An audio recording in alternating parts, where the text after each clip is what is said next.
Menurut Habib, semua pihak bisa tergoda bermain judi online. Memprihatinkan juga jika ada anggota Polri yang terpapar judi online.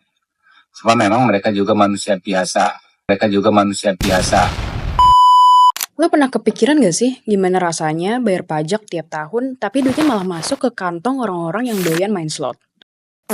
Ya lo gak salah dengar, Juni sampai Juli 2024 kemarin kebongkar ada 1.000 anggota DPR yang kepergok nyemplung ke judi online.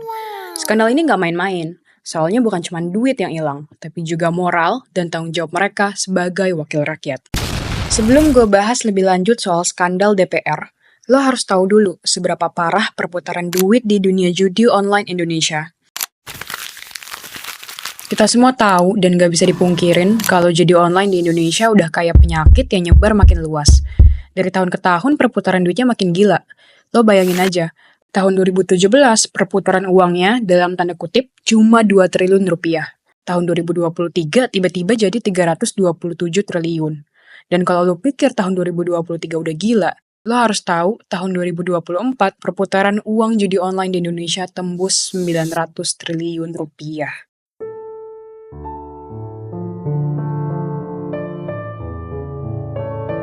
900 triliun rupiah itu udah setara dengan hampir 30% APBN Indonesia. Duit segini harusnya bisa dipakai buat subsidi pendidikan, kesehatan, atau infrastruktur.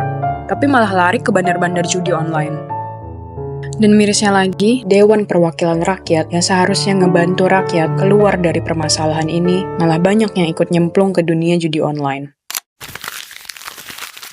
Jadi kasus ini pertama kali meledak dari laporan Pusat Pelaporan dan Analisa Transaksi Keuangan atau PPATK. Mereka nge-track transaksi mencurigakan yang mengalir ke situs judi online. Dari situ mereka nemuin ribuan transaksi yang mengarah ke akun milik pejabat negara, termasuk anggota DPR. Yang bikin greget adalah dari hasil temuan PPATK, ternyata transaksinya bukan cuma angka-angka kecil aja. Beberapa anggota DPR ini ketahuan setor sampai miliaran rupiah ke situs judi online. Lalu transaksi yang kami potret itu lebih dari 63.000 transaksi yang angka rupiahnya hampir 25 miliar.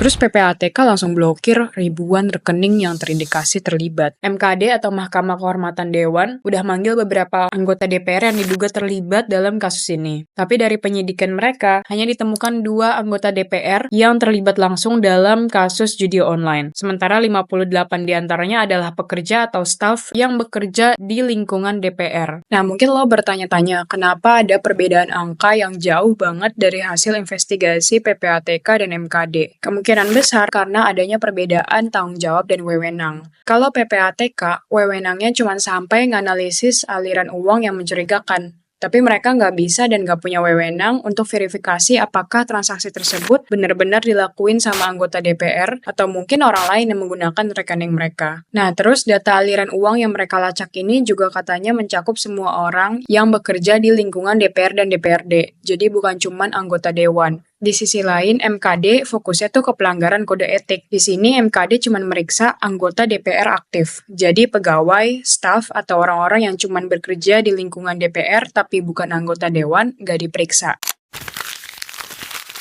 Nah, ending dari kasus ini gue juga belum tahu karena sampai video ini diupload terhitung 7 bulan dari kasus tersebut muncul, belum ada publikasi lanjutan mengenai kasus ini. Dari berita terakhir yang gue baca, 2 orang yang terlibat di dalam kasus ini akan diberikan sanksi pidana. Walaupun ada juga berita yang bilang kalau kemungkinan 2 anggota DPR ini akan dibebasin karena jumlah transaksi yang tercatat cuma sebesar 500.000.